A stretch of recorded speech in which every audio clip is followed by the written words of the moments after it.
Osaka တစောင်းတိုင်းညမှာကပြမဲ့မြမဆက်စပင်တွင်မင်းသားလေးစွမ်းဦးဆောင်သောအဖွဲ့နှင့်အတူဓာညီကိုဖွဲ့သားများပါဝင်အားဖြည့်မိအစီအစဉ်လေးကိုတင်ဆက်ပေးကြပါရရှင်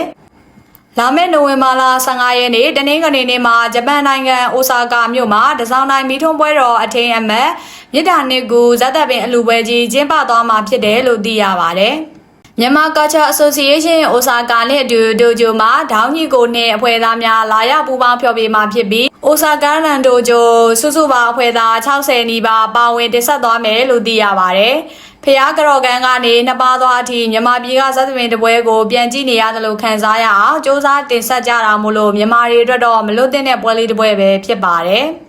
ယခုဆိုရင်လက်မှတ်တွေလည်းစတင်ဝယ်ယူလို့ရနေပြီဖြစ်ပြီးကိုပိုင်ဝယ်ယူအားပေးနိုင်တယ်လို့မြစ်တာနှစ်ကူသပင်အလူ base ကနေလည်းဝယ်ယူနိုင်မှာကြောင်းနီးစပ်ရာမြန်မာညီကိုမောင်နှမတွေစီမှာလည်းဝယ်ယူအားပေးနိုင်ပါတယ်လို့လည်း convenience စိန်တောင်းစာမျက်နှာကနေသတိပေးထားပါတယ်။ဒါအပြင်အမှုပညာအဖြစ်မြစ်တာကန်လိုအပ်နေသူတို့အယောင်လန်းဆိုတဲ့ရည်ရွယ်ချက်နဲ့လာရောက်မကြည့်နိုင်သူတွေအတွက်လည်း left ticket လေးတွေပေးရသွားမယ်လို့လည်းသူတို့စာမျက်နှာပေါ်မှာပြောကြားထားပါတယ်။အမိမြေနဲ့အဝေးမှာရောက်နေကြပေမဲ့မြမဆက်သပင်ရတာကိုပြန်လည်ခန်းစားခြင်းသူများအားလုံးလာရောက်ဝင်အားပေးကြဖို့လည်းတိုက်တွန်းနှိုးဆော်လိုက်ရပါတယ်ရှင်။မင်္ဂလာပါရှင်။ Win Entertainment Channel ဟာဆိုရင်ຫນွေဦးတော်လှန်ရေးမှာပြည်သူတွေနဲ့အတူတရားတဲ့ရည်တည်ပေးနေကြတဲ့ပြည်သူအမှုပညာရှင်တွေရဲ့လှုပ်ရှားမှုတွေကိုအချိန်နဲ့တပြေးညီတင်ဆက်ပေးနေတဲ့ channel တစ်ခုပဲဖြစ်ပါတယ်။ကျမတို့ပြည်သူအမှုပညာရှင်တွေနဲ့ပြည်သက်တွေအကြား